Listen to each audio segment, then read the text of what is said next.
नए army chief और नए chairman joint chiefs of staff committee की तकर्रुरी के लिए जीएचक्यू ने समरी भिजवा दी। आईएसपीआर के मुताबिक जीएचक्यू की जानिब से 6 सीनियर तरीन लेफ्टिनेंट जनरल्स के नाम वजारत दिफा को भिजवाए गए। सीनियर लेफ्टिनेंट जनरल्स में आसिम मुनीर का नाम पहले नंबर पर, साहिर शमशाद का नाम सीनियरिटी में दूसरे नंबर पर है। लेफ्टिनेंट जनरल अजहर अब्बास, नुमान महमूद, फैज हमीद, मोहम्मद आमिर का नाम भी फहरिस्त में शामिल है। आइन के तहत 4 स्टार तैनातियों का इख्तियार वजीर आजम का है। तैनातियों की रस्मी मंजूरी सदर मुमलिकत देंगे। वजीर दिफा ख्वाजा आसिफ ने समरी वजीर आजम हाउस को मौसूल होने की तस्दीक कर दी।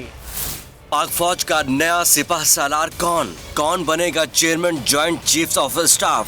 जीएचयू ने 6 सीनियर तरीन लेफ्टिनेंट जनरल्स के नाम भिजवा दिए। समरी में सीनियरिटी और अहलियत की बुनियाद पर तमाम अफसरान की तफसीली प्रोफाइल शामिल है।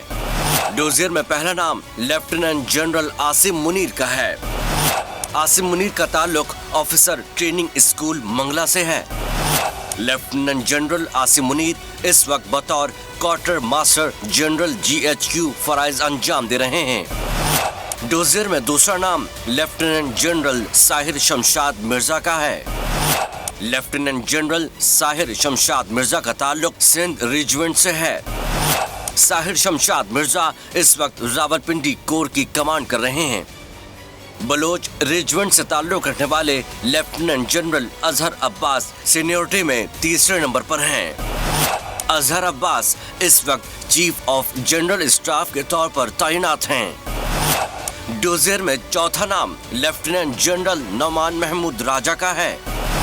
लेफ्टिनेंट जनरल नौमान महमूद इस वक्त नेशनल डिफेंस यूनिवर्सिटी के सदर हैं। वो कोर कमांडर पेशावर भी रह चुके हैं। फहरिस्त में 5वां नाम लेफ्टिनेंट जनरल फैज हमीद का है। लेफ्टिनेंट जनरल फैज हमीद का ताल्लुक बलोच रेजिमेंट से है। वो आईएसआई के सरबराह और कोर कमांडर पेशावर भी रह चुके हैं। फैज हमीद इस वक्त कोर कमांडर बहावलपुर हैं। लेफ्टिनेंट जनरल मोहम्मद आमिर का नाम फहरिस्त में 6ठे और आखिरी नंबर पर है। मोहम्मद आमिर बतौर कोर कमांडर गोजरावाला खिदमत अंजाम दे रहे हैं। वजीर आजम शहबाज शरीफ 6 सीनियर अफसरान में से एक को आर्मी चीफ और एक को joint chief of staff committee मुकर्रर करेंगे। वजीर दिफा ख्वाजा आसिफ ने ट्विटर पर तस्दीक की है कि समरी वजारत दिफा से वजीर आजम हाउस को मौसूल हो गई है। ख्वाजा आसिफ ने कहा कि इंशाअल्लाह बाकी मराहिल भी जल्द तय हो जाएंगे। अगर आपको ये वीडियो पसंद आए तो लाइक पर क्लिक करें। बोल जो कि हकीकी सहाफत के सफर पे गामजन है। बोल ने बता दिया है कि किसी किस्म का कोई दबाव बर्दाश्त नहीं किया जाएगा। बोल वो वाहिद इदारा है जो अपने एम्प्लॉयज के लिए खड़ा होता है, हकीकी सहाफत के लिए, क्योंकि बोल है हक और सच के साथ। ये पाकिस्तान में पहली दफा हुआ है कि बोल न्यूज ने रिकॉर्ड बनाए हैं।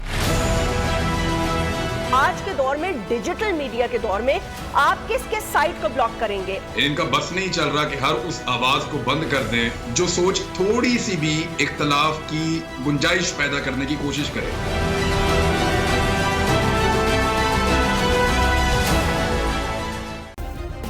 सब्सक्राइब करें और बेल दबाएं ताकि कोई खबर रह न जाए।